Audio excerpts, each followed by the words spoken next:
constitution peacefully, lawfully, and in solidarity with all citizens. The liberation struggle was fought so that Zimbabweans could choose their leaders freely. Those who fell did not die for endless tenure.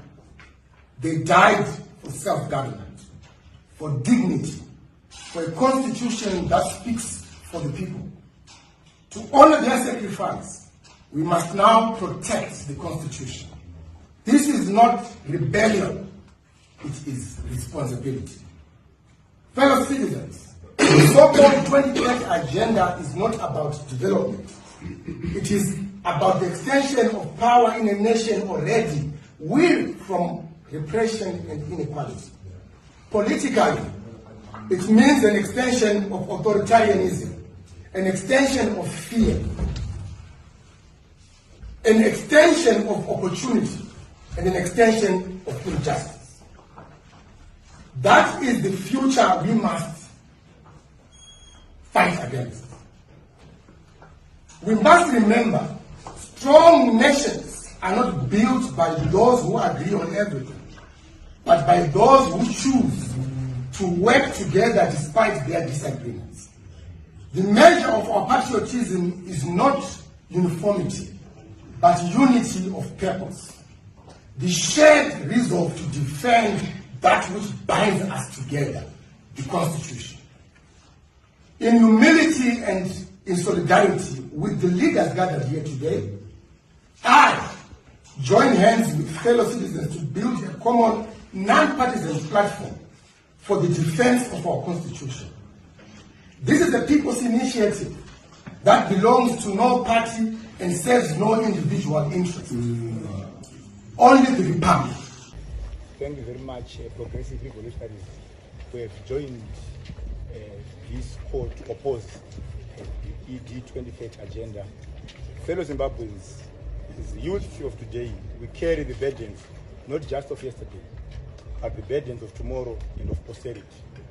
ZANU-PF, for all its lack of direction and purpose, when it concerns the very same people it claims to represent, there has not just been an era of errors, but it has become a symbol of tired narratives, excuses, and punitive accumulation of wealth and power that has become so brazen.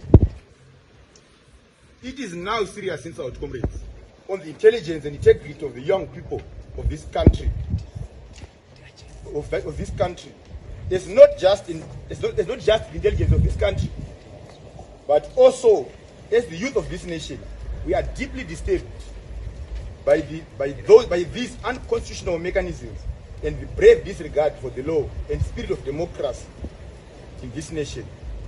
They have seen it fit to extend the term of one so corrupt and disengaged from the everyday lived realities of the people of this country.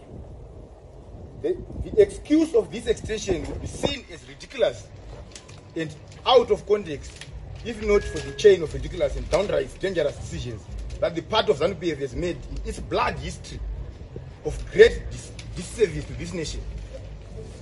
By reactionary noise resolution that seeks to amend the Constitution does not only weaken our Constitution, but weakens our future as the young people of this country.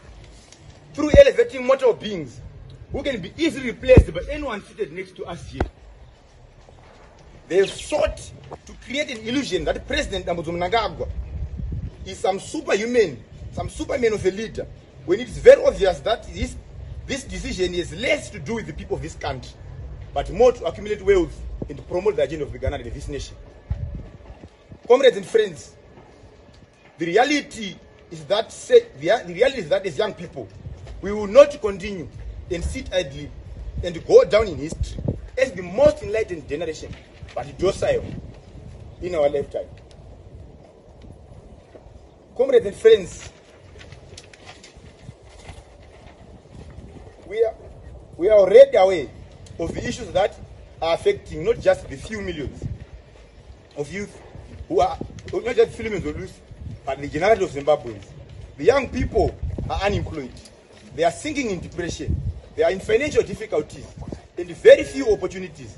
We have a shrinking civic space and disorganized tertiary education system that the system has created. The mess must be cleaned, not beyond 2028.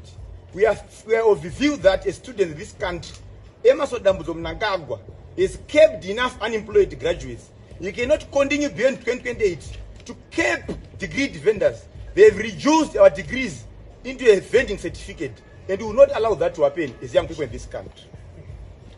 A constitution must outlive leaders and not suffer the fate of being amended to soothe the egos and comfort of power-hungry dictators.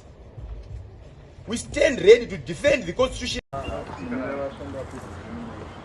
long are they going to take?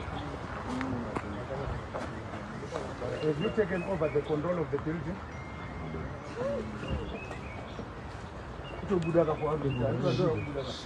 Have you taken over the control of the premises?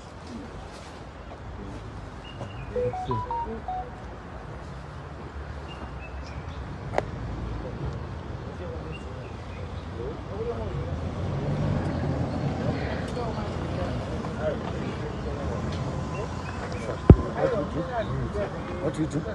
Let's wait. Let's wait. Let's wait. Oh, Yeah, let's wait. Because obviously the airspace can't take the whole day. How are you?